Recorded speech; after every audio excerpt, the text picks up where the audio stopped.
told you you're opening Pandora's box. It is huge. I mean, it's huge. No, I know. I make it no recommendation. When he said, you hit the mother load, I thought, well, Rick was right. Leave it up to me. It just keeps, I mean, it's huge. Right, but, you know, I think It's interesting, though. Sure. It's interesting, though. Address it now. I'll tell you one thing. There's a few topics I've met here just on listening to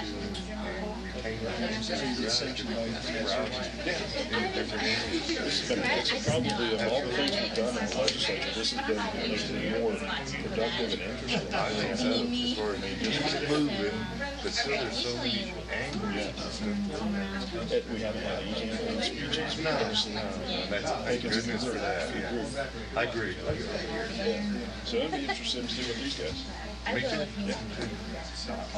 That's the only way to do it, is try to get as many people to take it. Right, if we can get our members to be seated, we can go ahead and move forward with GBI's presentation.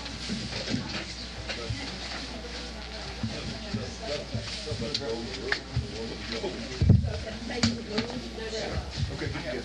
Okay.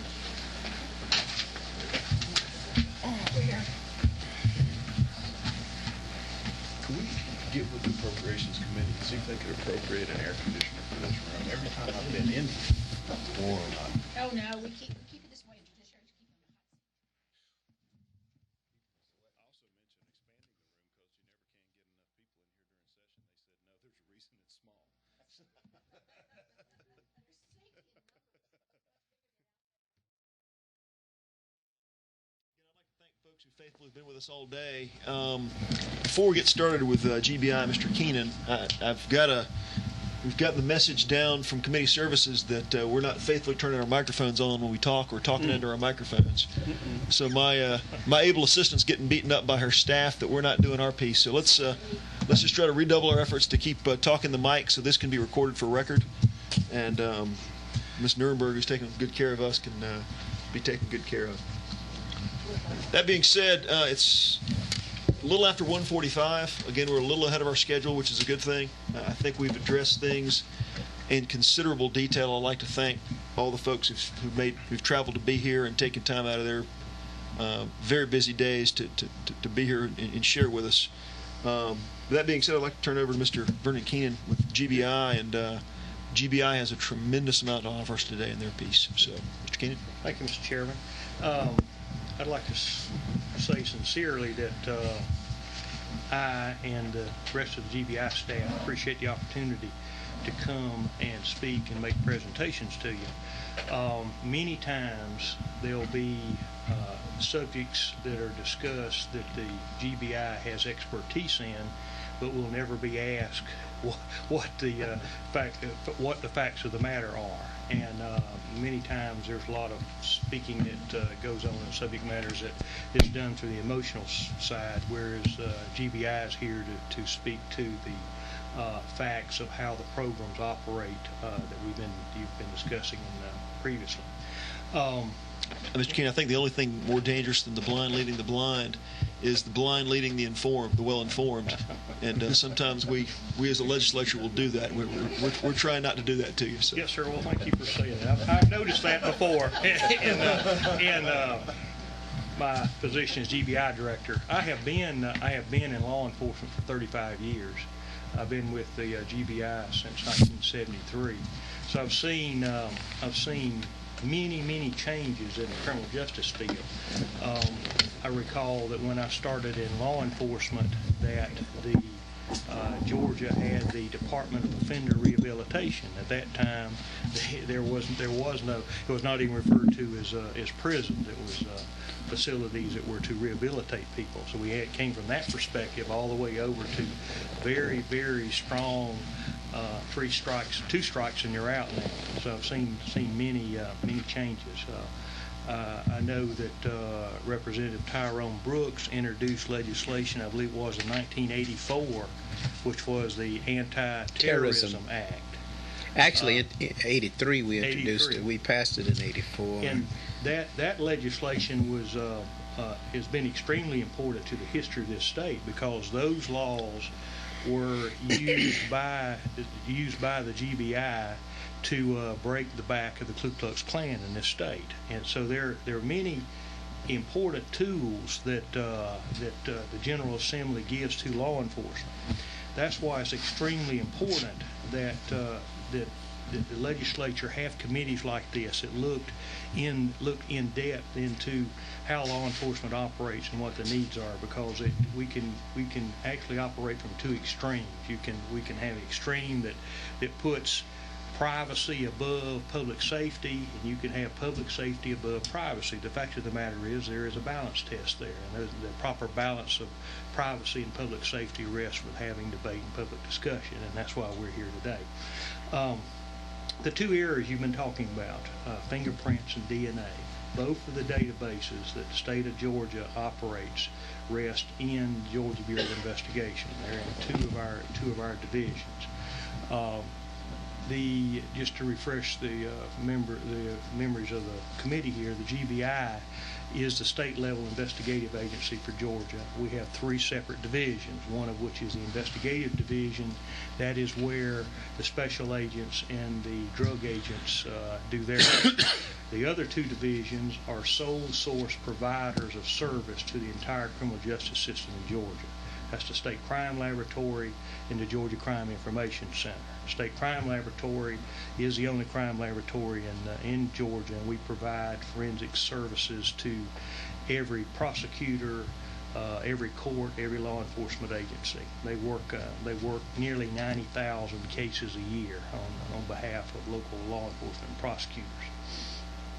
Third division, Georgia Crime Information Center, is the computerized criminal history record system for Georgia, and they have over 2.7 million offender records there. And that's the first issue first presentation that I would like to make, Mr. Chairman, and this relates to the fingerprint section in the Georgia Crime Information Center. And I think that as we go through this presentation, it will answer many of the questions that have been presented by the committee members. And as we get into this presentation, to preface that presentation, I'd like to say this. There is very much a tendency in criminal justice and law enforcement to try to move to adopt programs based on new technology and forget what the basics are. The basic system to identify people in the United States, identify persons in the United States, is fingerprints. Now there is very much a tendency to say, now we can do better than fingerprints. We can get into DNA, we can get into facial recognition, we can get into many other biometric systems there. The fact of the matter is, the recognized standard for accuracy and ease is fingerprints. So we're very guarded in the GBI about just because there's new technology out there of jumping out and saying we want to go forward with this, when in fact we've got a recognized set of standards and a recognized system that is workable and has accuracy. So with that, I'd like to have the first presentation made by our Assistant Deputy Director from GCIC, Ms. Terry Gibbons. Terry has gone with me to many presentations because she is in fact the subject matter expert on the fingerprints. Good afternoon. As a committee probably recognizes the recognition that people's fingerprints are individual, and the use of those for positive identification had existed well in as early as the 1800s. First practical application for law enforcement though came in 1903 when fingerprints were used to distinguish between two prisoners who had similar name and similar characteristics. Since the early 1900s, that has grown from identifying prisoners to being able to use positive identification for other criminal justice purposes. The FBI established their identification division in 1924, and as the director mentioned, in 1973, the GCIC was established as an operating division of the GBI for the purpose of being the chief provider of criminal justice information for state criminal justice agencies. And that included developing a statewide criminal history repository and a fingerprint repository for criminal offenders. The we talk about technology, and I want to go and throw that out there now because obviously that is such a big part, has been such a big part for the last 2 decades.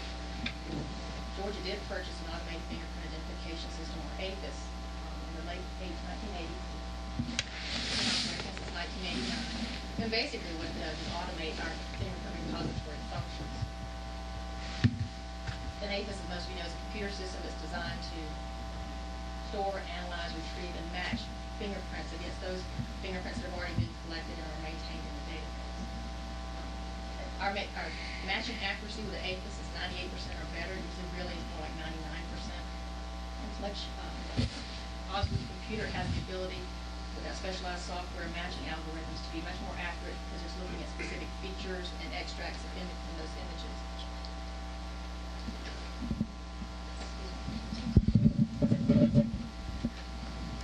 One unique feature for the Georgia AFIS was we were the first in the world at the time to have what is considered an integrated process between our fingerprint identification and our criminal history update.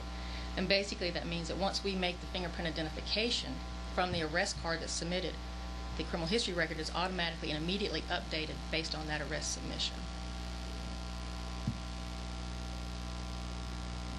The two fingerprint databases that the GCIC is primarily responsible for, the GBI, is the 10-print database, and that consists of all the rolled or 10-print images from post-arrest submissions. When an individual is arrested and booked, those images are sent to GCIC for processing, either to establish a criminal history record or to update the offender's criminal history record. And then the second one is the Unsolved Latent Database. Those are latent prints that have been lifted at crime scenes that, there's not a suspect, they are not able to identify a suspect. We have processed those against the 10-print database and still there's no individual identified. So we store those as unsolved. And we'll come back to those in just a little bit. The 10-print database basically serves two purposes, as I mentioned. The first is positive identification, print to print, to make sure for either criminal justice purposes or non-criminal justice purposes. For criminal justice, obviously when an arrest submission comes in, we can link that arrest to the offender's record correctly, regardless of what information they give in terms of name, sex, race, or date of birth. We're making that comparison and match based on fingerprint submissions only. And our statistics show that 68% of offenders have previously been arrested in Georgia. So. Then the second one is to use that 10-print database so that you can search unsolved latent prints against the known offender file. Excuse me, ma'am. The non-criminal justice purposes, what exactly are those, just so we'll know? We'll go into that a little bit more later, but basically that would be for licensing or employment. If an individual gives consent to their employer to run their criminal history record, and they do it based on fingerprint submissions, it goes against the offender file.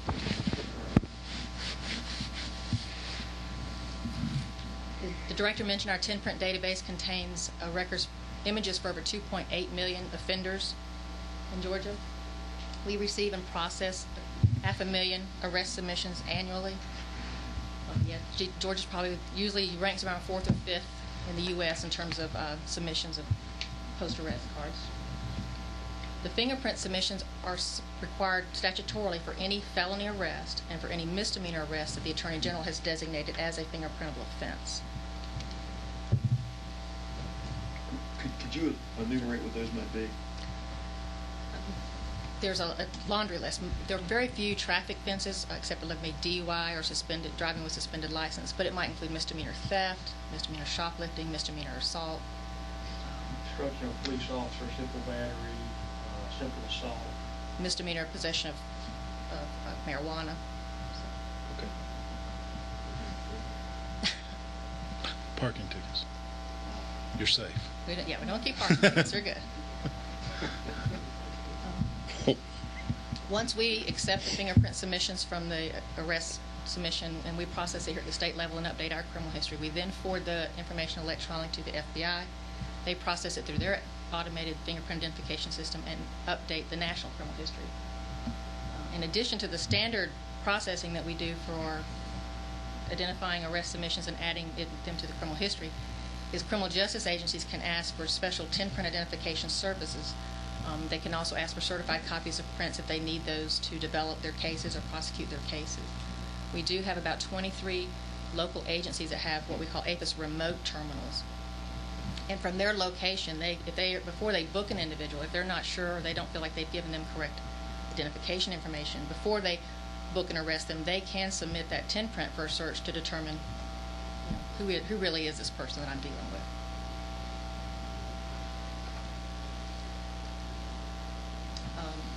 And we mentioned about the civil submissions. We do provide criminal history background check services for non-criminal justice purposes such as licensing, employment, adoptions. We receive and process a little over 155,000 fingerprint requests annually for that purpose. Once we process it at the state level, we return the criminal history record back to the employer. The individual has given consent with their fingerprints that they want that information to go back to their prospective employer or the licensing agency. If it's authorized by state or federal law, we then submit those prints electronically to the FBI, and they will do a national search and return those results to the employer as well. Neither at the state level or at the FBI do we retain any applicant data or fingerprint images. Once we processed it and determined they don't have a record, or they have a record and here is the criminal history record, we're done with that image. The second database is the Unsolved Latent database we mentioned earlier. Those are images, features of prints that have been lifted at the crime scene where there's not a suspect or it's been searched against the known offender file and no potential suspect was identified, so we store those. Fingerprint examiners can go back periodically, both at the GBI and local print examiners. They can search those against new arrests that might have come in. And the APHIS, one of the features of the APHIS is that it would automatically search that file as well. Every day as we're processing those new arrest submissions and those new civil submissions, it will go and check against that database to see if potentially we now have a match. Now, and that has occurred. It's usually less than 1% chance, but there have been instances where an unsolved latent print was identified against a new submission. Mr. Chairman, I'd like to give you an example here. The very first case that we saw with the APHIS involved the raped murder of an aunt of Governor Diffront Harris, and she was assaulted, raped, and murdered at her home in Cartersville, and we recovered a latent fingerprint from her driver's license where the perpetrator had gone in and rifled her pocketbook, left his print on her driver's license.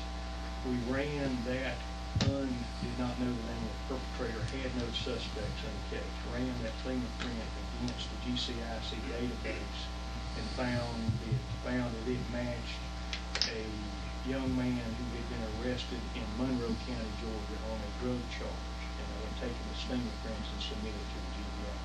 That was the very first APHIS match in the state. So that's also, and the example is still valid of how the system works. It's done through technology and accuracy. That's correct. And another example we had an individual who was applying to be a corrections officer with Department of Correction. And when we processed those applicant submissions in there for corrections, at the individual's consent, those prints matched against a unsolved latent print that had been stored from a crime scene as well. So he ended up on the other side. The current database size for the unsolved latent is a little over 5,400. Keep going backwards on that.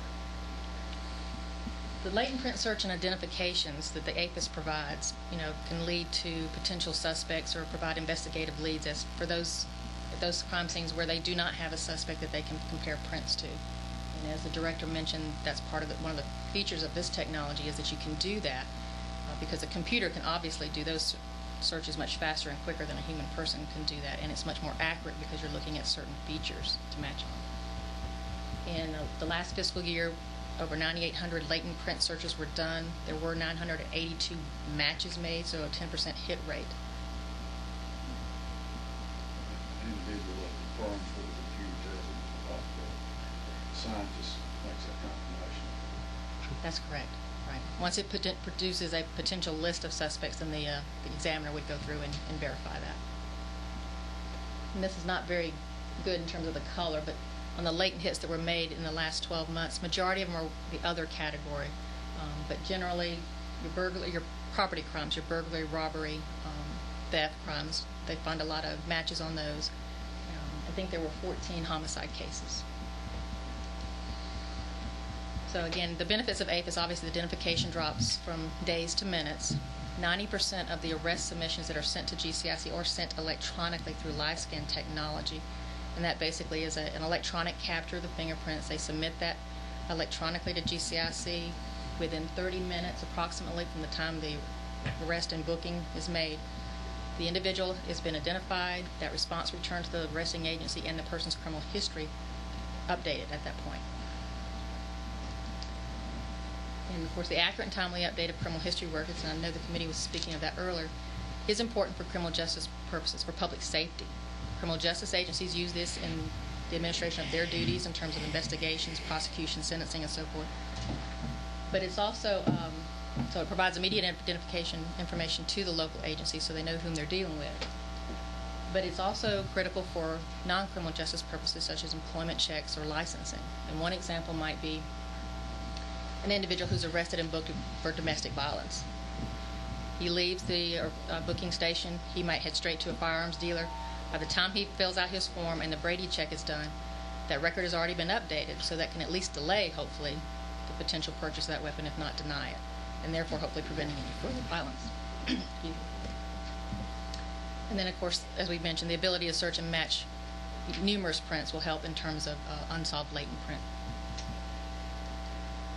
In terms of security, the Georgia APHIS and the databases that are within APHIS are maintained on-site at GPI in a secure environment. There's access controls. Images and data that comes to us electronically must come over dedicated lines, so it is secure in terms of sharing of that information. When you talk about dedicated lines, is this exposed to the outside at all, or is this a completely offline database? I mean, do you, I mean, data that's transmitted to you through some line, some outside line, is that then taken by some media and put over into the database? No, or is sir. it? It's directly from the individual agency to the Georgia APHIS. Okay, but these are dedicated lines that don't run along on the normal phone architecture, or? I think so. I'm not. It's not like the internet. I mean, dedicated, just getting the evidence from the local agency to DBI, so it doesn't go out to the world to hack into. I might can answer some of that. Okay. Since I'm in the technology field, That's and what we you do. actually Yeah. work with some municipalities. If it's using the same type of circuit that the GCIC links do, those are dedicated point-to-point circuits that go from GBI to the local law enforcement agency. So I'd assume it's either using that same point-to-point circuit. So it would be secured, and it would be within the closed USA GBI network. So Thank you. even though technically every line crosses a public network, but it's a secure method of doing that. Again, the benefits of the use of the fingerprints as biometric data for criminal history records is we do make sure that when we apply that arrest to the individual's record, it's being done based on positive identification. Again, regardless of what name they may have used at the time they are arrested, we can make that identification. It is valuable for background checks. If an individual, we probably have about 100 to 150 individuals a month that come to GCIC say, my employer denied me a job because they said I had a record and I did not. We'll come to find out usually that was because the employer ran a name search, or they may have gone to a private consumer reporting agency and gotten information. And yes, the individual's name and descriptive data may have been used by someone else, either a family member or identity theft. With the fingerprint comparison, we can give them a certificate that says either you don't have a record, your name has been used, or they do have a record, but not this particular arrest is yours. So, and that just ensures that individuals who do not have disqualifying criminal history records are not excluded unfairly from employment. And likewise, those who, would lie about their identity might not necessarily, they can't really hide. They won't be placed in positions where they can do economic or personal harm if you use the fingerprint-based check.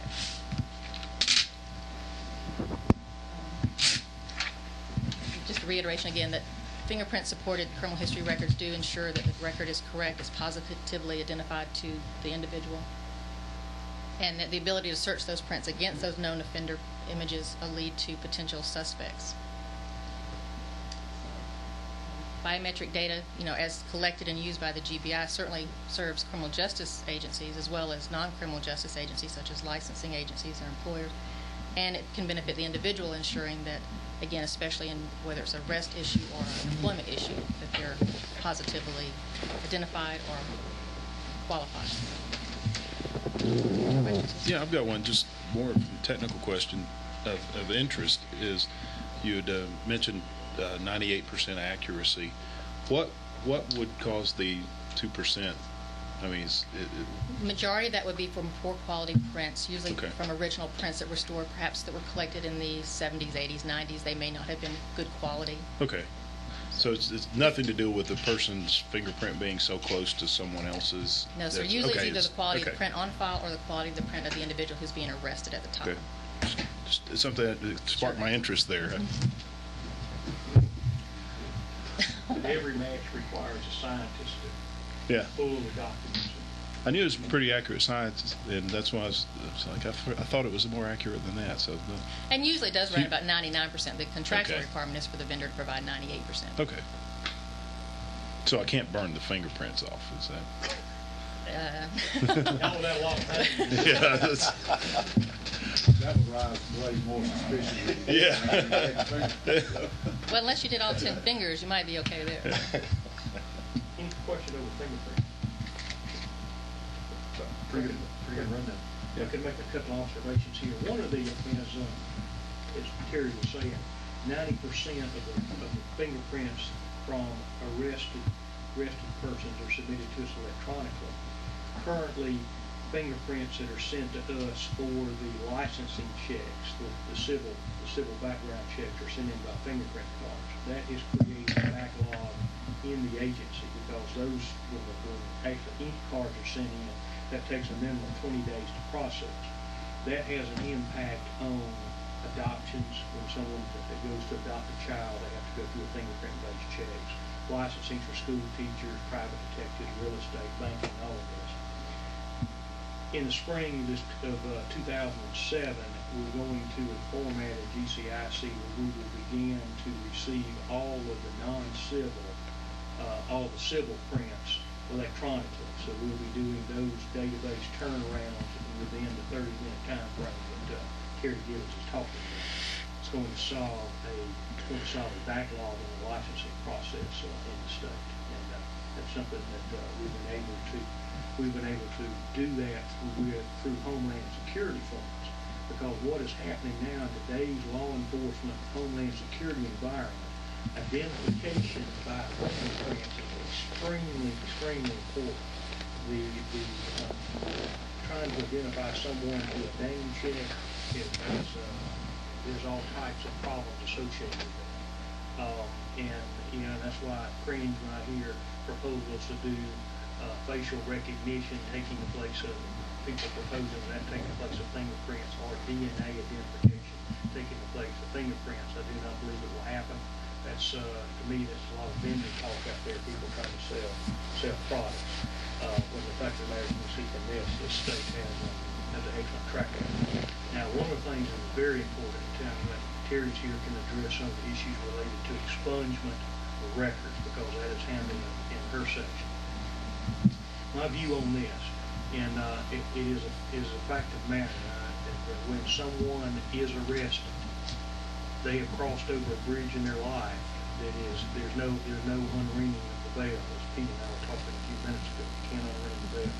We may could expunge the fingerprint records by the process outlined in the law, but you can't undo. The record that was created at the police department still exists. The court record exists if it went that far. There may be a newspaper account of what's happened because they get a copy of the police blotter. So it's not just a simple matter of saying we can expunge the fingerprint record and it all goes away. It's not that simple. The key to this, in my view as GBI director, is accuracy of records. That if someone has been arrested and that case has been dismissed, then there ought to be an accurate record that so spells that out. If a person has gone to trial and they have been acquitted by jury, the disposition should be on that record if it's not expunged. So there's an accurate reflection of what the disposition was. And this is a battle that the GBI constantly fights with local jurisdictions, because our records are based on what they submit to us. And if they fail to submit a final disposition, then we have what's called an open-ended arrest that creates the problem that Mr. Brooks is talking about, with someone impacts on someone's life, when in fact their case has been adjudicated in their favor, but the record exists saying that merely they were arrested, and that creates all manner of problems. So if I could get Terry to take a few minutes to explain the process of how that is handled in the GBI, because that is our responsibility. Certainly. And as the director mentioned, that getting accurate and complete records would be the best world. Georgia is not perfect. We're probably one of the better states. 80% of the arrests in the last 10 years do have disposition information. And with our new criminal history replacement to be implemented next June, we're going to add a prosecutor segment, which we're hoping will allow us to pick up some more interim type dispositions. But an expungement, is allowed under Georgia statute either through a Superior Court order if the information is inaccurate, incomplete, or misleading. And a court order requires us to remove everything in its entirety, the arrest information, the fingerprint information.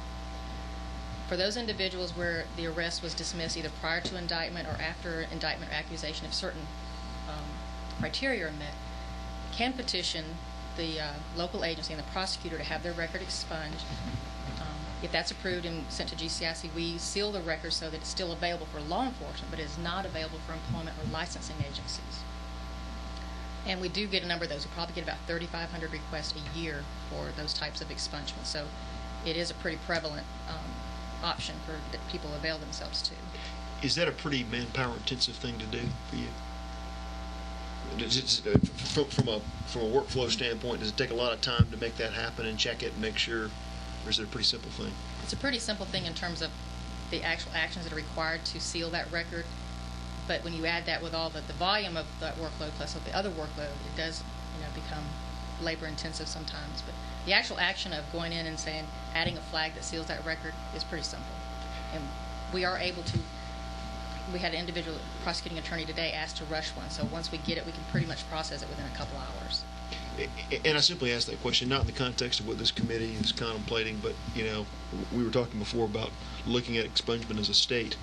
And if a much more aggressive stance were taken that expungement were to happen much more frequently than when one could appeal to the district attorney and get it executed, it could be happening much more frequently. Well, I would like to qualify my statements. That concerns GCIC's actions. I mean, the prosecutor still is required, and the local agency still is required to review that and make a recommendation. So sure. Depending on their workload and what they have to do. Your point here is very important, Mr. Chairman, that if there is any change in legislation which increases the workload, that we always welcome asking corresponding funding an impact on the agency, because some things may not be workable with existing resources. We're more than happy to lay out the cost. Any other questions over fingerprint? Okay. Thank you. Next presentation we'd like to do is over DNA. Mr. Director, if I could ask, do you maintain the DNA database as well, or who maintains the DNA database? Division of Forensic Science. The DNA database rests with the GBI crime laboratory. You're a step ahead of me, Mr. Director. If I could take just a moment to give you the history of DNA in this state. When the GBI first established its DNA unit was in the late 1980s. And I recall that this is when DNA was first becoming recognized as an important law enforcement prosecution tool. Our single DNA scientist would go to court around the state, and he would have to convince the court, have to convince the judge and the jury that DNA was, in fact, had a scientific basis, and it was not some voodoo science that was new on the spot. We went from that in around 1986, that time period, to today, where it is almost a district attorney and law enforcement are questioned very, very hard by juries about why we don't have DNA evidence. We go from convince us it's valuable to, if you don't have it, then there must be a problem with the case. We started, the first DNA laws that were passed required that there be a DNA sample taken from persons that were convicted of certain sex crimes. And those DNA samples were taken at the time they were incarcerated, and they went into the GBI's database.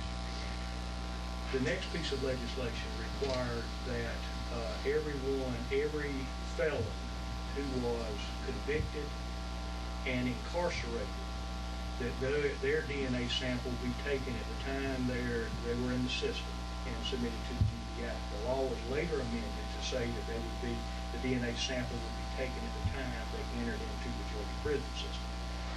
When those laws took effect, that is when we really began to see the impact and the value to law enforcement. The chart here will show that in just a minute. I heard the discussion this morning talking about taking DNA samples from persons that are arrested. As you saw from the number of fingerprint cards that the GBI receives each year, that's around 500,000 persons arrested in the state of Georgia. I think it would be extremely, extremely expensive if the state decided if the laws were enacted requiring that persons who are arrested give up a DNA sample. It's going to be extremely expensive. My view is that the next logical step in handling DNA evidence from and handling DNA samples taken from offenders would be to go to a system that a law which would require everyone who is convicted of a felony in the state of Georgia give up a DNA sample to go to the system. Currently, on an average, there are 42,000 felons in the state of Georgia that receive probation in lieu of incarceration. Those 42,000 each year do not give up a DNA sample, only if they are actually incarcerated. My view is that it would be extremely important in the next logical step if we expand the DNA requirements to go into all convicted felons, and not even, that would be a step that the state should take before they ever consider doing anything with a misdemeanor conviction or any other type of arrest. With that, Mr. Chairman, I'd like to call on Dan Kirk, who is the Director of the State Crime Laboratory Division of the GBI, to make some remarks before he introduces the actual subject matter expert. Thank you, Director. Just from the crime lab standpoint, I want to thank y'all for having us down here. It's again, it's not too often we get to come down and tell people how it really gets done and why it gets done. And what we've done is put together a presentation that will hopefully educate you with the terms of DNA, what's DNA about, how do we do it, why do we do it, how do we maintain our database, what goes in, what statutes, both federal and state, allow us to do that, and then talk a little bit about the security, which something that hasn't, I don't think, been talked about here a whole lot regarding databases, but I think it's something that your committee is going to have to take a look at. It's not just the fact that what can we do biometrically, what can we take, but then how do we secure that, and how do we keep that safe from other means of identity theft, as we've seen our credit cards and so forth get stolen from us. But anyway, so that's what this presentation is going to focus on. I just want to piggyback on a little bit what the director said about in terms of where are we going in the future with our CODIS database. And I've heard a lot here today about arrestees, and I almost get the feeling that there's some rumor out there that the crime lab is advocating, or the GBI is advocating, that we go to all arrestees. And let me say that that's not where we are. Certainly federally, the federal system now requires all arrestees to be sampled, but that's not where we are. What we are looking at is the effectiveness of what our system has been able to do with convicted and incarcerated felons, and with where we're seeing the types of crimes that we're seeing come up, and what these people are arrested for, and then what they're actually, other crimes that they committed. We're saying that, hey, there's 42,000 people out there that are felons that aren't being sampled, and we know that there are crimes that those people have committed that are probably can be solved if they're in the CODIS database. So that is the next step, I think, as far as our state should go in terms of where do we go from here. Let's take it stepwise. Let's don't jump to arrestees, but let's look at those convicted felons and see what it can do for us, and see how we can maintain that. So with that, I'm going to have the subject matter expert come up and talk to you about DNA. Ted Staples is a manager of our forensic biology section. He's been with the crime lab for about 20 years. He's seen forensic biology go from the old blood typing all the way through RFLP, the beginnings of DNA, all the way up to what we're doing today. So he's seen the entire change. We've also been a part of the national effort on CODIS.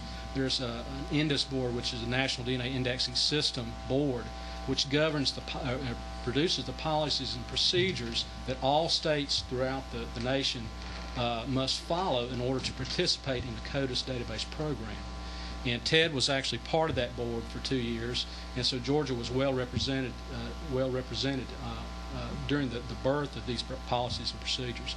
So with that, I'm going to turn it over to Ted, and he's going to tell you all you ever wanted to know about DNA. While you're still here, can I ask you, and either you, Ted, or the director, if you'd like to answer, just to quantify it for me? You said there's 42,000 felony convictions per year where the folks are not then incarcerated, that we're not collecting samples from. What's the number of incarcerations we are collecting samples against, just for the incarceration piece? Do you know? We run about 1,200 to 1,500 a month. Okay. About 18,000 a year. Okay. And for some reason, last year we ended up about 22,100. That's what we ended up with. Now, another question I've got for you. You referred to the federal system, all arrestees are sampled. Is that felony arrests or all federal arrests of any kind? The act that was signed this year simply would allow a state, if they had a law, it would allow a state to then collect and upload DNA from those individuals. Arrestees, indicted individuals, or obtained under appropriate legal authority. So it really gives states very broad authority to decide in a state what they want to do. Oh, exactly. And that's always been the stance of the FBI, is they're not going to tell the state what to do, but they have to set the ground rules for what you can do. But for example, on a federal installation, if you were arrested by marshals or whoever were to arrest you, felony, misdemeanor, would they, on a misdemeanor theft, and I don't know federal law at all, but would they collect a DNA sample for a misdemeanor case? Or?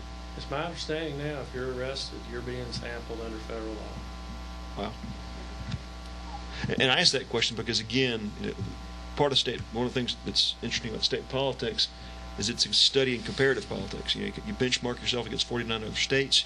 You benchmark yourself against a federal standard. In many cases, when there's uncertainty, we'll kind of fall back. I mean, in this very committee room, we said, well, what's the federal standard? And you use that as a benchmark. You look at the states. We've got 6 states that have taken a more aggressive approach. Then you've got the feds, which appear to be out there. That's part of the inspiration of the committee, is that we understand where things are, where things may be heading as a country, that we put ourselves on the spectrum where Georgians want to be. But I appreciate that. That's something I wasn't aware of. Mr. Chairman, we're going to put that in perspective. Our cost analysis to do the 42,000 felony probationers each year would be $1.5 million. That would be a recurring cost to the GBI. Outsourcing, if we outsource that work, it'd be $1.6 million. So that's the 42,000. If there's 500,000 arrests made each year in the state, someone can do the math and give an idea of how much it would cost each year. And quite frankly, we would not have the capacity to do that volume of work. Federal government is going to be stumbling on how they're going to, my view is they'll be stumbling on how they will handle their volume of work. Understand. Thank you, Mr. President. All right. Well, it's a pleasure to be here. I was one of those that Mr. Keenan was talking about, going around the state trying to convince judges that DNA was real and not voodoo. So, been there. Some of the things that I want to run through today, as Deputy Director Kirk mentioned, was just the DNA database. What is it, and how does it work? The hierarchy. A real brief how we handle evidence, which goes to security and tracking of that evidence. What we do in my section as far as testing, how do you even get a DNA profile? What is that? The offender DNA testing, and then just real quickly touch on, I'm not an attorney, but federal and state statutes, because that's what we live by. And finally, just a real quick summary on our DNA database program here in Georgia. And there's some pretty surprising information in there since our law expansion. So first, CODIS essentially is the DNA database, and that stands for Combined DNA Index System. It is an FBI-based system. That software was developed privately through the FBI, commercially, and it essentially allows for an electronic comparison of DNA profiles. That's what it does. To solve cases, link cases, or even identify unidentified human remains. The two types of hits, the terminology that we throw around are forensic hits, in which we link cases to each other. And the second would be offender hits, where we link offenders to unsolved cases. And I'll talk a little bit more about this later. And GBI began participation in this program in 1998. We were the first non-test state allowed into the system in 1998. There are currently 50 states using CODIS. That includes 177 state and local labs. There are 3 federal labs. That would be the FBI, the Army Crime Lab, and they consider Puerto Rico another federal lab. All of this, again, it is governed by federal state law. The federal law sets the parameters to operate by, and then it's up to the states to decide what you're going to do. At the national level now, there are over 3 million profiles, and 26 countries now also have CODIS in 41 different laboratories. The hierarchy of the way this works essentially is a local lab, and these are law enforcement labs, not private labs. Law enforcement labs would perform the testing, upload the DNA information to the state lab. State lab would then search to determine if any cases are solved or linked, and then the state lab then uploads to the national system. And the terminology they use are National DNA Index System, State DNA Index System, and the local DNA Index System. So for Georgia, our regional lab in Savannah, the coastal laboratory, would be considered a local lab. They run DNA, enter their profiles that are appropriate to go into CODIS, upload them to us at Decatur, we search, and then we upload to the FBI weekly, and they search over the weekend. That's the hierarchy of how this works. The relay of information, the CODIS terminals are all installed by the FBI. Once you are approved to participate in the system and you sign a memorandum of understanding, the FBI then takes it from there and sets up these terminals. All the lines, as was mentioned earlier, are dedicated lines to the CJIS WAN. This is the Criminal Justice Information Services Wide Area Network, and all these are dedicated lines. So it goes from GBI to this secure installation in Clarksburg, West Virginia. That's where it goes. They are not networked internally, therefore nobody else within the GBI can go in and look at anything. We have chosen not to do that. Also, and a lot of people don't know this, is that each user, once you're DNA trained and you pass training and you become a DNA analyst, you then have to undergo a separate background check by FBI to become a CODIS user. So you could have been working at GBI for 5 years and we're ready to make you a CODIS analyst. You then have to undergo another background and fingerprint check by the FBI before you can even get a logon name. So there's a lot of security here with the data and the information. For example, Deputy Director Dan Kirk, he can't even get on and log on the system. He can, of course, come up and tell me to, but he can't log on the system. Yeah. Moving into real quick, of course, I think everybody knows the evidence are submitted by the law enforcement agencies to the lab. It's entered into our laboratory information management system. All this is electronic. It receives a unique number, and each item of evidence receives a unique item number within that case number. And then the evidence receives a barcode, and it's tracked everywhere it goes, from the time it gets in, the date, the time, who it went to, where it was stored, up until and if it's returned to the agency. It is tracked the entire time. For my section, we are essentially twofold in what we do. Our first role is casework the normal testing you would think of. Is it blood? Is it semen? Is it saliva? Does this knife, is that reddish brown stain, is it blood? And of course we perform DNA on that.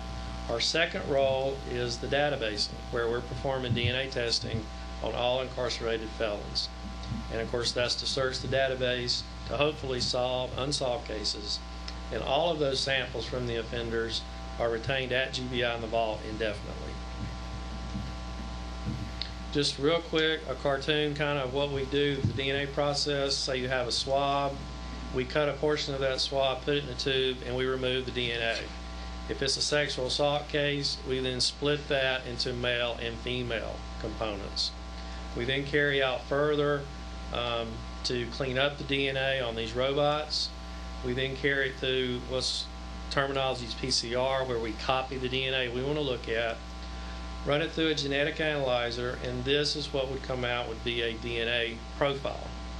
This is one area or one of 13 areas that we would look at. But essentially these numbers become that person's DNA profile.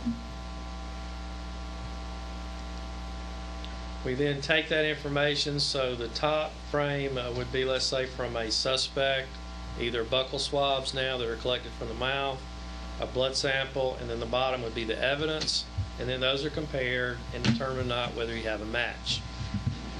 What's the total possible number of combinations in a profile? Next He asked question. me that yesterday. It would be essentially in the billions or trillions, because of course all of this information for that individual would be based on their genetic, what they got from their parents.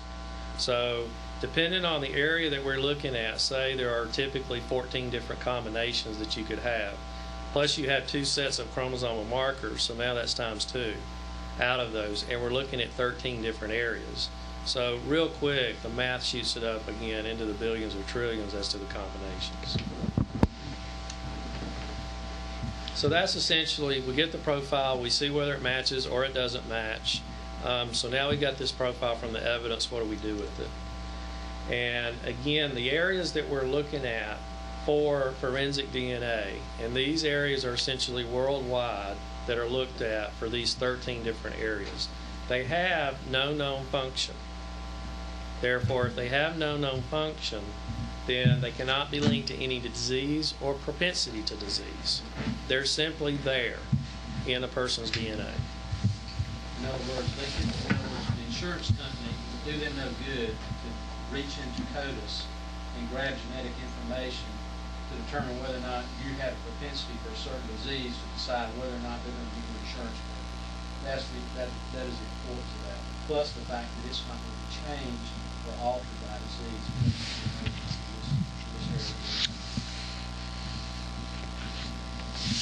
Something Director Keenan touched on just briefly, 1994, the Georgia Law 24460 outlined that we could sample sex offenders.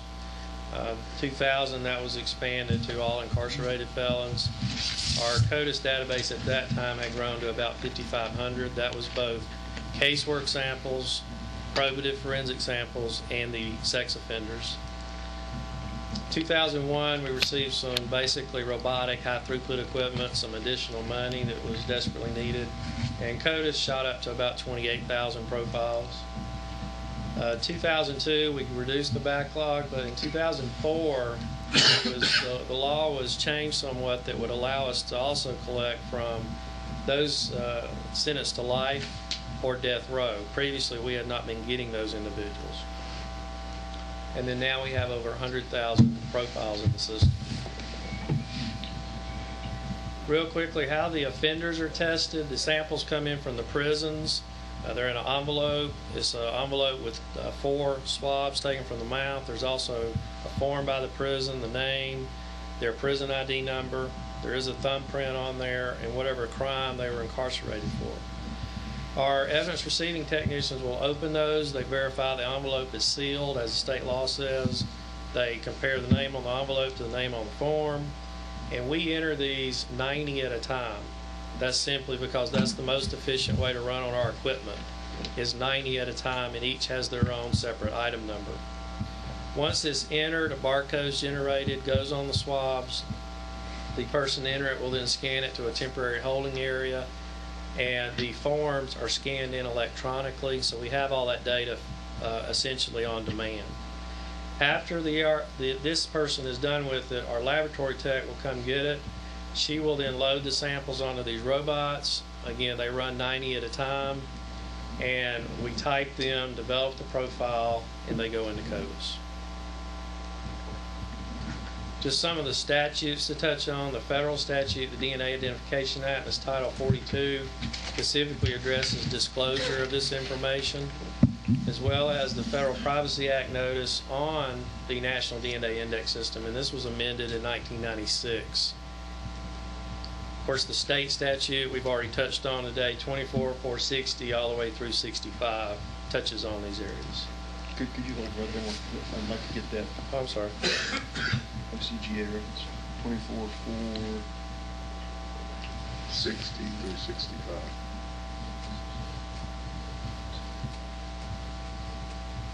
Super. Thank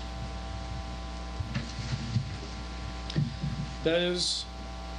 That federal law that was I just had up there, that legislation that was passed that addressed disclosure, that's then transcended into the operational procedures. This is the board I was on a few years ago. These operational procedures are then based on that federal law that states that participate in this have to abide by. And just real quickly, this section 4 deals specifically with disclosure of those stored DNA samples. And those are criminal justice agencies, judicial proceedings, criminal defense purposes. That defendant has a right to it in the case they're charged, and if so choose, use it for a statistics database. And all of those, you're basically saying that by signing that MOU that you agree to participate in this under these rules and regulations. Are there dollars tied to that? That if as a state we decide, they're changing this thing, we don't really want to comply anymore, do we get penalized $20 million or something? Well, big time. We get audited, and then if you don't comply, you lose all your federal grants. Federal grants for what? Whatever you get. Any federal grant. For example, let's say we've got a DNA federal grant, or there's another federal grant GBI uses. If you don't comply with this, you lose them all. And then I'll get into a disclosure matter now for under the Justice for All Act that was signed. There's a $250,000 fine and up to a year in prison. And we would be suspended from being able to use those. So if we as a state, I'm just talking out loud, thinking out loud. If the federal government were to take a turn that Georgia didn't like, I'm not talking about what current law is, but if 10 years down the road they took a turn that Georgia wasn't comfortable with, then it would be much like the highway funds back in the early 80s. That, hey, you make the speed limit 55 or else, and there's just such strong financial ties to that states are kind of brutalized into submission. It could go that way because there's significant dollars tied to it, conceivably. Yes, but remember two things. Number one, the industry has representatives from all across the country that have a voice in this. In other words, the feds aren't just there by themselves. So there is representation of the states involved. And if it boiled down to it, and Ted, you can correct me if I'm wrong, if the feds did something that we didn't like and we weren't going to comply with it, then what that would prohibit us from doing would be from participating at the national level. We could still participate at the state and local level, depending on what the changes are. And I don't think the committee's contemplating that, so don't misinterpret me. But I mean, you look at states dealing with on the education side, the federal No Child Left Behind requirements. Another state trials consider, hey, we're going to fund education ourselves as a state. We think we can do better than No Child Left Behind, and we don't want those dollars. There's been serious talk about that. I just need to know what dollars are tied to this. What's that? For all of their 10 kids? Yeah, that's right. 10 kids. Well, from the very beginning, this has been a little bit different, that a lot of the development of this has actually been by the people that use it. They have a DNA advisory board that I'm also on, that a lot of these things are even conceptualized among this committee before they even get up to the FBI. So they set the ground rules, but again, the specifics are up to the states.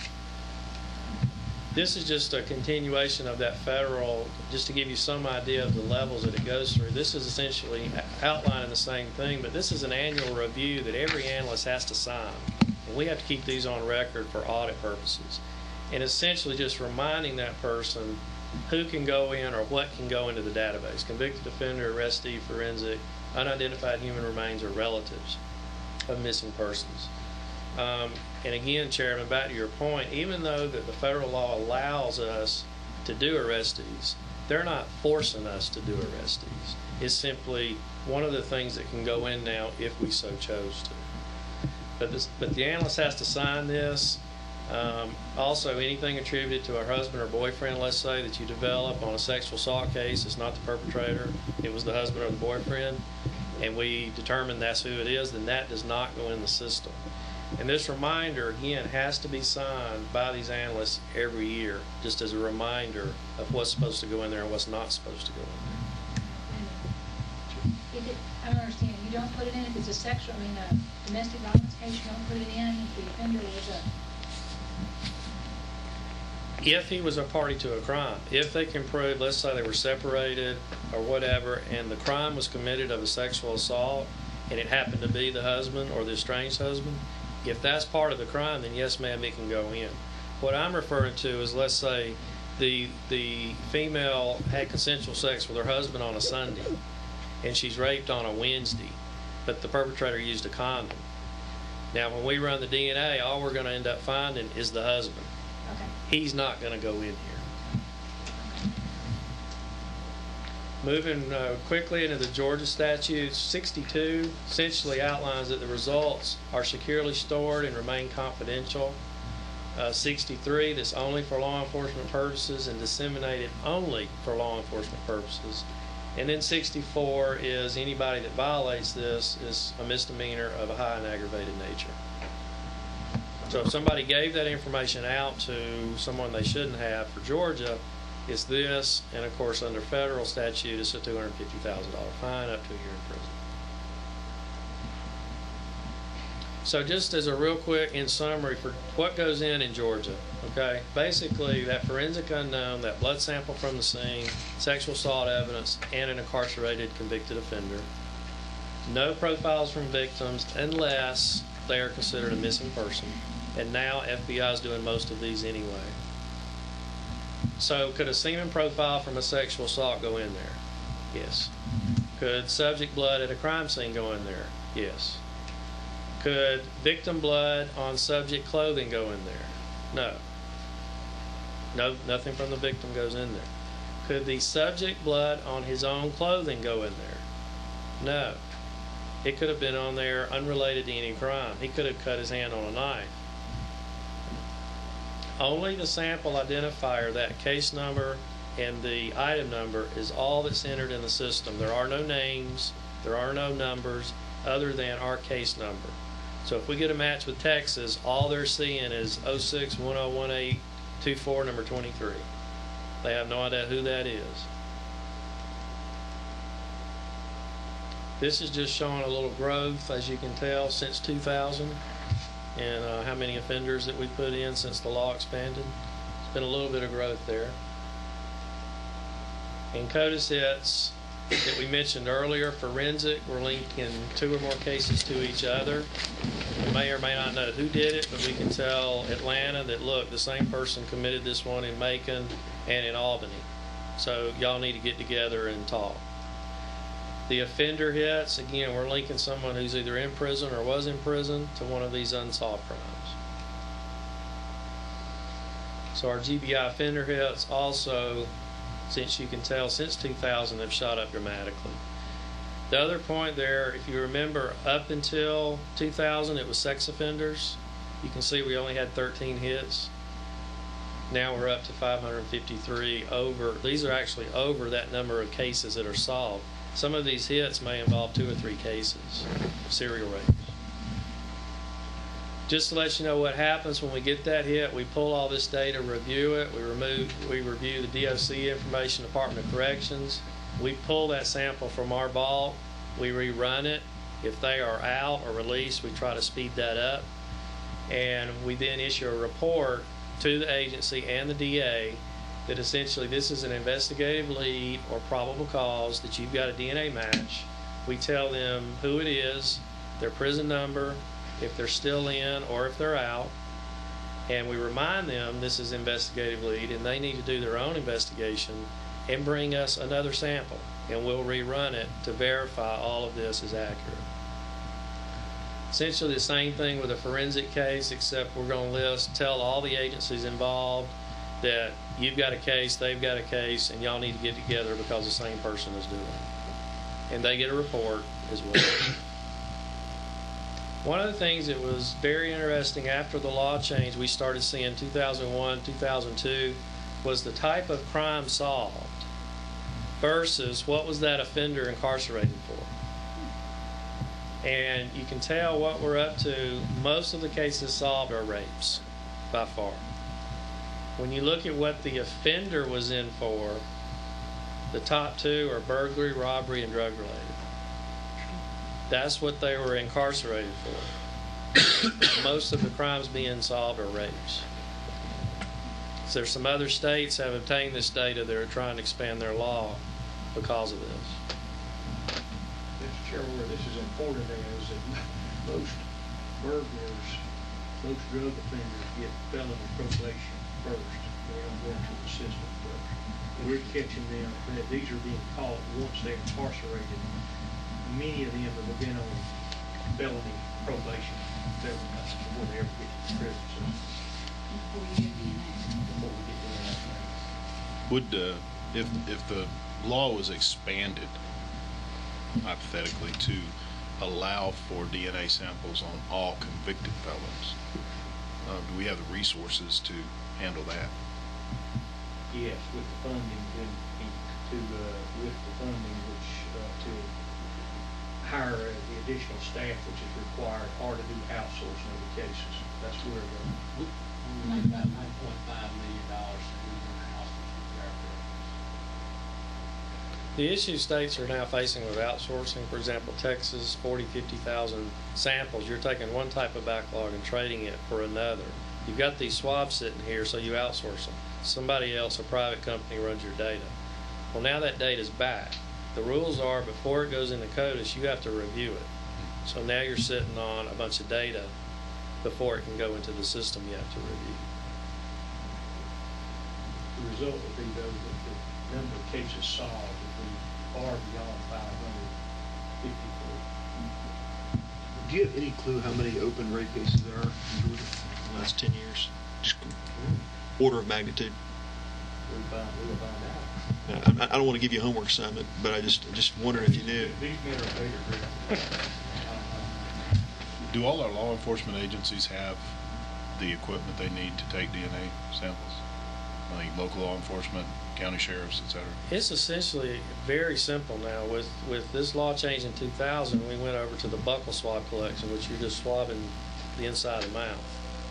Everything we get from the prisons now are that, and a lot of what the agency's submitting. You can buy the kit for $1.50 from a private company. It's got 4 swabs in it in a glove, and you just go and swab their mouth and take a sample. In the way that for investigative purposes, the DNA sample is obtained either through the suspect voluntarily giving a sample, or the officer obtains a search warrant, or there's a court order issued. That's the way the DNA is collected. The DOC that does all the collection, they have a state contract on those kits. It's 89 cents a kit. I have a question about collection. To go back to the very first part, the sample is taken. It's put into the folder with the name and all. Goes to your lab, and you have one person that sits there and opens them up. 2 people. 2 people. Well, okay, but they're dealing with one thing at a time. They're barcoded at that point. Yes, ma'am. Once they're entered into the system, into our computer system, they are then assigned a case number and item number. Once that is done in that process, they hit a button and the printer spits out the barcodes, and those are applied to the envelopes. To the envelope, not to the swab. The swabs are in the envelope. Sorry. Okay. All right. We don't have any data yet because we haven't tested them. Well, I know. Yeah. Okay. I'm trying to see what possibility of switching of Chain of custody issues from source all the way through. But to switching them. So okay, then they go to a. So it shouldn't happen there because the person should only be opening up one at a time. It's interesting. No, we have discovered in the prison where people swap IDs, and they have given their DNA under somebody else's name. Well, when we get it in, if we've already got that person and we run it and compare it in CODIS, it's going to come up, and we can verify it and say we've already run this twice, and this is not the same guy. The prison goes back, does an investigation, says, oh, they were in line and they swapped IDs, trying to fool the collectors, and we end up discovering it at GBI. Okay, but then. Not only that, there's a furlough for that as well. If you recall, we let the agency know that there is an offender hit, which gives them a probable cause to do their own investigation. So what the agency then does is go get a search warrant to go get another sample that then comes in that we compare. Okay. So there's 3 levels.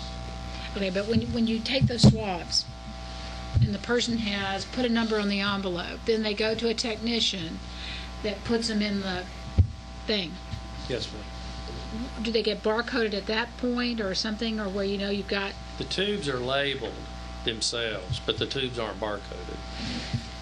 Okay. How much error? What percentage of error do you run? 0. Technician never switches and has 2 open envelopes at a time. Oh, Never no. switches them. You would never have an envelope, more than one envelope open at a time. There's no need to. There's a Right. stack over here. You can go pull one, put it in, number 22, next swap, 23, and so on. I think we were just discussing, all of this procedure, as I understand it, is to give you an idea as to whether there is a sample to be followed up, but it's not going to become evidence in the courtroom until in addition to testing. Okay. Somebody, and they call them scientists, but somebody who knows what they're doing is going to, I assume, compare more than something that's sent through the mail. This sample from this person with probably on a probable cause warrant with this taken from the phone. Exactly. This person is going to be run at least 3 times. Okay. When it comes in, to verify the hit, and then when the agency brings them back. And all that, of course, is a scientist looking at the data. Just for our summary here, we've got now over 123,000 total, 118,000 offenders, 4,600 casework samples. We're up to 553 offender hits, 156 cases linked, and something FBI tracks for their funding purposes are investigations aided. How many investigations did you aid with this because they link a dollar figure with an investigation? So we've now aided over 800. Are all our prisoners in the system coded, or do you have all the samples now? No, ma'am. How many more to go? 7,000. On a national level, another state's offender linked to a Georgia case, we've had 80 of those. Georgia offender linked to a crime in another state, we've had 124 of those. 28 national forensic hits and 162 investigations aided. In July, our July search, the national level, I believe we had 13 hits in 12 different states in July. It has also had to tell many law enforcement investigators that their prime suspect is not the perpetrator because their DNA was not in the evidence. I think that's a very important point that while we were talking about prosecution and DNA, that it is this process, this database, exoneration prosecution. Exactly. The laboratory stance is, even though we're part of the law enforcement agency, the GBI, the laboratory stance is that, hey, this is what the evidence says. Here's the report. I'm sorry you don't like it. Here's what it is. That's part of our accreditation process.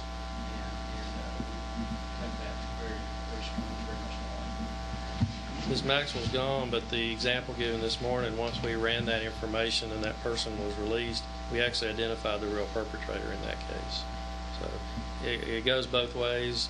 We don't really care which way it goes as long as it's truth and accurate. That's all we want. I've got a couple questions for you if you want to keep on going through your I'm almost presentation. done. This is my last one, and we're done. It's just kind of showing how this happens. These were 2 rapes in Georgia, 98, 99. There were then 4 in Alabama, Birmingham, Homewood, Talladega, and Anniston. And then in 99, there was 1 in Chattanooga. You can kind of see here an interstate link up, I-20 and 75. And it was actually the GBI agent on the 98 case in Georgia knew some investigators in Alabama. They got to talking. They weren't online yet, sent us some data. We ran it. Turns out all these cases were by the same individual. They had similar descriptions of the individual, but we didn't know who it was. And they were eventually all linked to an offender in Georgia, to Mr. Jerry Lee Pruitt, who was actually arrested for possession of burglary tools. That's what he was serving his time for, was possession of burglary tools. So all of these cases were then solved because of that. Thank you guys. You're doing great work. Wanted to, while we've got you here, we've got the experts. I know sometimes we'll come up with questions when you're gone we'll wish we had asked. Is there any other questions for these folks while they're here, the committee? How you doing in maintaining your staff? I just read recently you're losing folk, low pay, you can't keep your folk, you train them, they run off to other agencies. Tell us. We have a retention problem with the crime lab scientists and the special agents, and that's based around that these are highly trained professionals, and once they have received their training at a cost to the state, then they become a sought-after commodity with other agencies. And we lose many scientists to federal agencies and the private sector. We're now losing special agents to local law enforcement, which is something we've never encountered before. Working at the GBI is very difficult work. And when we have a professional man or woman that can make a larger salary and do less work, then that's very tempting off of the people. Do you have flexibility as a director to, I'm sensing you don't, just say we've got to keep this guy, I want to give him a $15,000 pay raise. Do you have the flexibility to do that? Do you need, what resources do you need to do that? Because as soon as I saw that in the paper, I thought about my company, which tends to be a very conservative company, face some of the same issues. And that's a matter of our own devices. You guys are funded through the General Assembly, so I want to hear what things we need to do to help solve that. We have the flexibility to do that. It is the lack of funding which creates the problem. We prepared for the governor's staff much information on this issue. We have pointed out the problem with retention is not Euro-wide. It is housed in the scientist ranks and the special agent ranks. That is where retention must be given at some point if we're going to retain qualified people to do this work. And the example that was cited in the Ron Cook article in the Constitution was based around 7 DNA scientists having left over a period of 18 months to go to the Army lab. We've lost people before. This was just the most graphic illustration. They'll make more money and they will work less cases. Now we've replaced them. We can hire people. It's not a problem recruiting people. It's the time it takes to train them. It takes 2 years for them to go through the DNA training process. So that's cases that's unworked. And once they are trained, then they become a sought-after commodity. And we have scientists and agents that sign contracts with the state, and they will agree to work with us for I think it's a 2-year period. If they leave before then they have to reimburse the state on a prorated basis. So our problem is not attracting professional men, it is keeping them, and quite frankly, the silence is going to have to road. It's a decision we have to make as a General Assembly, is the appropriation process. Serving on the appropriation committee for several years, I used to hear your reports, and we did all we could do, but I know it's a challenge for you. I understand it. And you and the other members of the General Assembly have been very, very helpful for the GBI in providing us with funding, as has Governor Purdue, during the time when the state budget was very tight. The GBI received resources to hire new scientists and to outsource many of our backlog cases. So at this point, the crime lab is in good shape as far as its backlog. We've got it down to what we consider to be a very acceptable level of backlog cases. And that's based on the resources the Senate provided to us. All of that can change if we continue to lose staff because we cannot hire and train them. The backlog will continue. I've got two questions that I hope will be quickies. I know through some legislation we passed this last year, we're going to expanding the tracking of folks through satellite track bracelets. I know that's being used in some contexts for paroles. Do you guys, is the GBI responsible for tracking those? Who actually executes that? Is that a contractor overseeing? I'm unfamiliar with that program, but we're not involved. Don't touch it at all. Still. Yeah. It's board party and parole. Is it? Okay. And hope we don't unload Individual circuits. Okay. I will say the GBI is responsible for the sex offender registry. That is a part of the GCIC system. Okay. Maybe a presentation for another day. But the sex offender registry is next to the Georgia Lottery is the most accessed government website in Georgia, and tremendous public benefit to that. One last question. What other entities are collecting, analyzing, and using DNA information? That's a very broad question. I mean, outside of a law enforcement context, who's looking at DNA other than you guys? Well, I know the Armed Services does. I mean, they've got mine. There's no doubt about that. They've got But mine, so Armed Services. are there businesses that Well, you've always got there's some research, cancer research and some of those things that would be collected to set up and to run a test evidence. But again, it wouldn't do what we do at the front.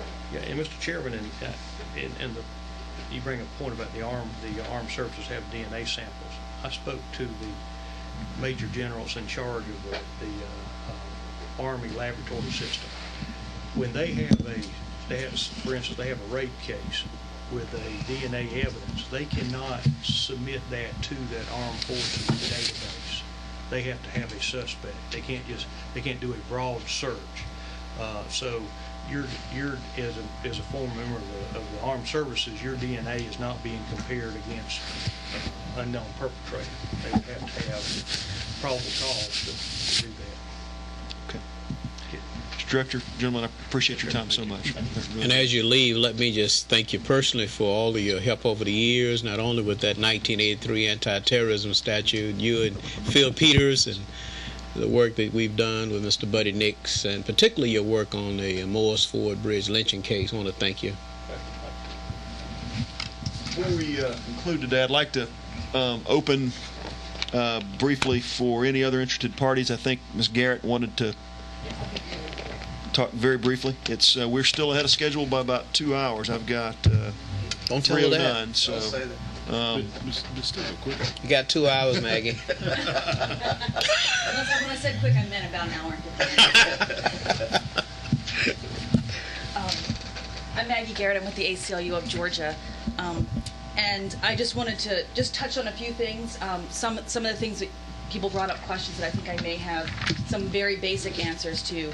And also just, I guess, to add a few small things. The first thing is there were a couple of questions early on about, well, if we're taking fingerprints for identification purposes, shouldn't that same justification go for taking DNA?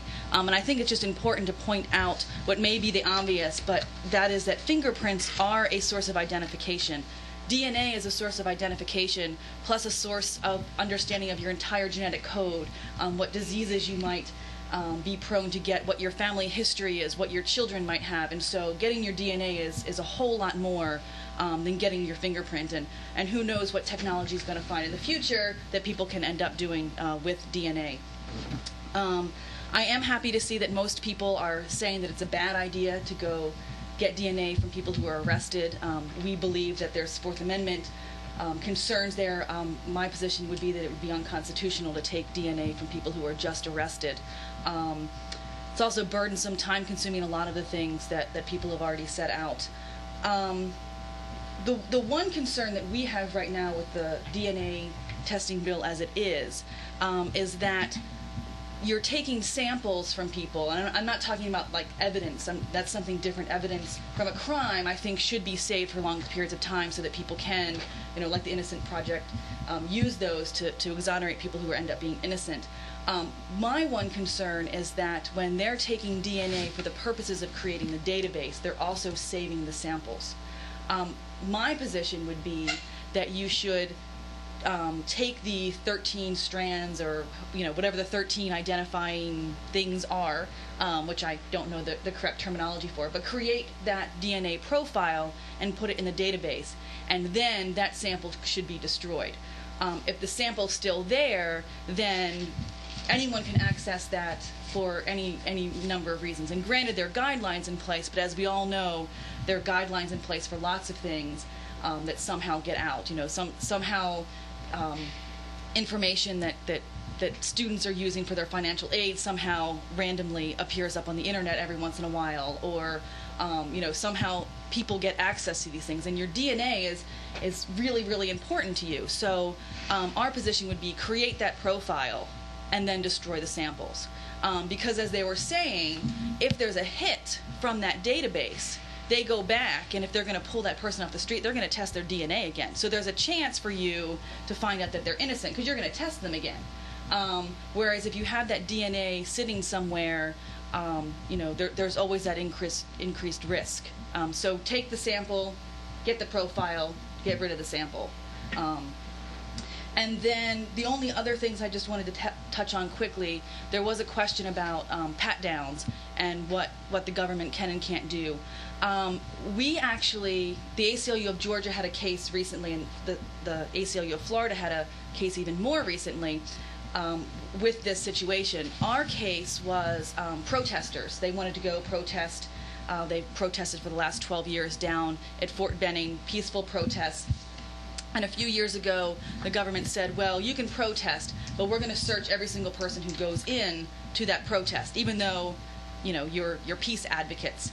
And the 11th Circuit Court of Appeals said, no, you can't do that. You can't go through to a group of people who have committed no crime, or you have no evidence they're going to commit any crime, and pat them down just because of a sort of amorphous idea of threats of terrorism.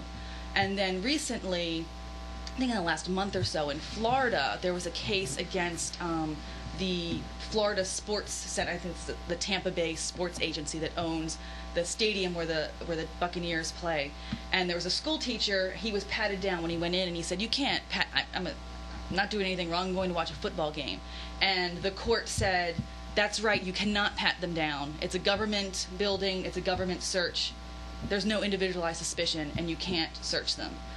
So the good thing is that there's case law out there saying that you can't do it. But the bad news is that, as we go forward, there are more and more attempts to do this, whether it's just to exercise your free speech rights or go to a football game. And so these are some of the things I think we should keep in mind as we're going through and talking about things you can and can't do.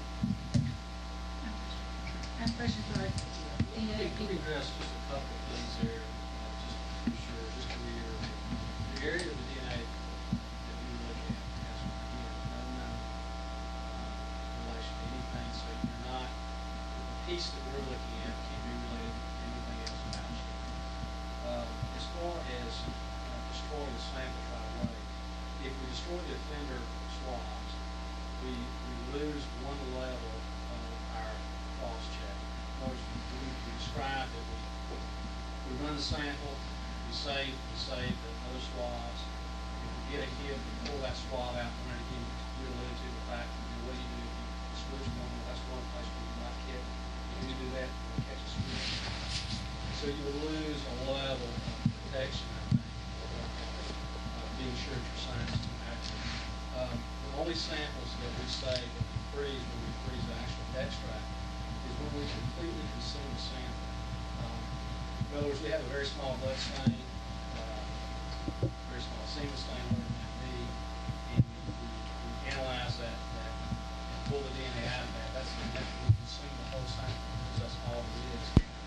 never any opportunity for anybody, even the defense, to come back and say, hey, I'm on the unguided on that stuff and take a look at it. And so in those cases, we save those. Everything else, we send back to the agency. And of course, we have state statute that says that anything that has any biological use or could produce a profile has to be retained. That's Georgia statute. So, I mean, as far as us retaining things, we retain only what we believe we need to retain to help the system, not hurt the system, hurt individuals. And of course, again, we have state statute that says if you do have material left over, that material has to be saved. So Okay, let me get this clear. Okay. Chairman Cook, can I recognize Mr. I Donaldson? think we may be sort of confusing, maybe I'm confusing, but there's the sample taken from the crime scene, the evidentiary sample, which, of course, I maintain would never be destroyed. The sample, and I may not know what I'm talking about here, but it seems to me that the sample taken from the person arrested in prison, and I don't know what the safeguards are, I really don't have a dog in that fight, but my thought is that, if I understand it, that profile can be recorded separately from the sample. Once the profile has been put someplace or recorded, then the sample is just, I guess, a backup to that. I don't know. That's what it is. Yeah. We get a kit, we then go back, pull that swab out, run it Well, again. I mean, but the sample that I don't think it's a sample, the evidentiary piece from the crime scene should not be destroyed. I feel very strongly about that. As long as it may have some evidentiary value down the road, it should be maintained by Absolutely. whoever does it. Chairman Cook. Okay. I want to get this. Okay. You take the DNA sample. You only test for one. You only run one kind of test on it, and that test can't mark anything else like illnesses or anything else. That's correct. Now, if you were another lab and you were using that material for medical reasons or something, could that material have other tests run on it? It could. Right. But what you're doing is only one test, and that test doesn't have any other markers for anything else. Exactly. So if somebody goes into your lab, breaks into your computer, what they're going to get they couldn't use it for anything else except identification. For just one point for the committee, there's a very good article in this year's Journal of Law, Medicine, and Ethics. It's retention of offender DNA samples necessary to ensure and monitor quality, and appropriate safeguards exist to protect the DNA samples from misuse. I've got that article on the website if you'd like it. Yeah, is it long? Very good article. Could we get copies of it? I'll just give you my copies. I've got them. Thank you. I've got one question. It's got some great charts. You know, with the two. Representative Letterman. I'd like a copy of your poem, too. So far, I think I've heard a consensus by everyone who's spoken here is there wouldn't be an objection, at least at this point. I want to ask you if ACLU has a position on the possibility if Georgia did expand its law regarding DNA samples to sample every convicted felon, not just incarcerated. What would ACLU's position be on that? I think we always have concerns about creating databases of personal information. And I actually didn't look at the entire spectrum because I wasn't thinking that we'd be going in that direction. I was thinking more the discussion would be about arrestees. So I think we would have concerns about that. But I do think that our sort of a bigger concern, and actually thinking about the case law, as I've read through it, I know that the cases that have upheld databasing of DNA have looked at the fact that if you're a convicted felon, and I'm not sure if it says, the cases say convicted felon in prison or just convicted felon, you have a lesser expectation of privacy, and therefore that's why you can take those sources and those samples, and that's why it's different than someone who's an arrestee. So I can't remember the cases exactly on that point. I think we would have concerns about it. At this point, though, my bigger concern really is the saving of the samples, and I understand that you go back and I understand that the database has information that isn't going to give your health information. but I'm not sure that the idea of just double checking it before you pull the guy in and ask him for another sample is worth keeping those data, the actual samples in a room somewhere. So that would be my bigger concern. Thank you. What is ACLU position on the Real ID? I didn't hear you talk about Real ID. We were going to get out of here. Well, luckily, We're gonna let you go, Barry. Luckily, I did not do all of my homework on that last night, but I probably can't emphasize enough how much we don't like it. We are strong. We worked really, really hard on the federal level against that, and of course, it didn't come out our way. But in addition to it having problems of, like you said, hand over your papers, creating a huge database of everyone in this country, but really, what sort of law enforcement does that really help when you have, sometimes you have databases that are so big they're not even useful. Not to mention the fact that it's going to cost the state a ton of money that the federal government isn't going to give you. It's another federally unfunded mandate. Mm-hmm. Ms. Garrett, I appreciate your time very much. Thank you. We're going to wrap up today. You can stay there. You can take your seat. Going to wrap up by summarizing the draft agenda for our next meeting. And again, the reason I don't want to get, although we have considerable time left, I don't want to go there this time because we're going to speak to ID issues next meeting. And that's going to be one of our focuses. So, Ms. Garrett, I appreciate your time. If you look at the agenda that Ms. Nerdberg passed out earlier, the second page is the draft agenda for our next meeting. Just for purpose of the record, I'll read it in, and we can discuss some of this before we leave today. Today's intent, as I said early on, was to address biological information in a law enforcement context. There are enough uses and potential issues that I thought it would take a day, and lo and behold, it has. The September 27th meeting is going to address a number of things, really the full range of things outside of law enforcement, to include public and private employment. What are public and private employers, what information should they have access to? Recognizing Georgia as a right-to-work state, should an employer make as a precondition of employment delivering and or collecting, maintaining certain information for private citizens? Public-private identification cards, Real ID is part of that. But there are also private identification cards. What should private entities, private employers be able to mandate of folks in the context of an ID? The practice of medicine, both in hospitals, medical records, insurance industry. I think there was a number of references made to insurance information. And should insurability ever be tied to certain DNA markers and genetic propensities? That's something we're going to talk about, which is a key part of this next meeting in September. Physical access to business and public accessible places. What requirements and what kinds of information should folks be required to provide to get access to anywhere from a football game to a place of business to a government building to Disney World? What's appropriate, again, and where do the folks of Georgia want to fall in that spectrum? Financial security verification in the context of opening accounts, in the context of cashing checks.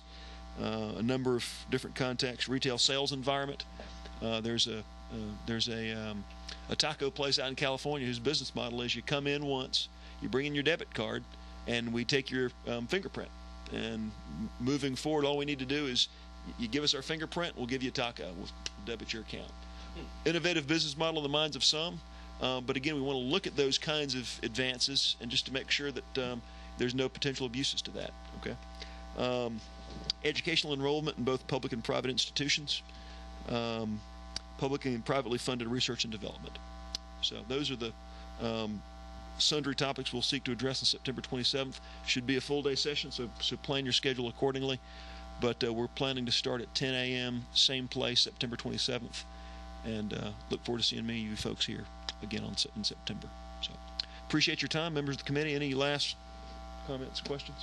I bet those guys don't get a taco out of their robot. The meeting's hereby concluded.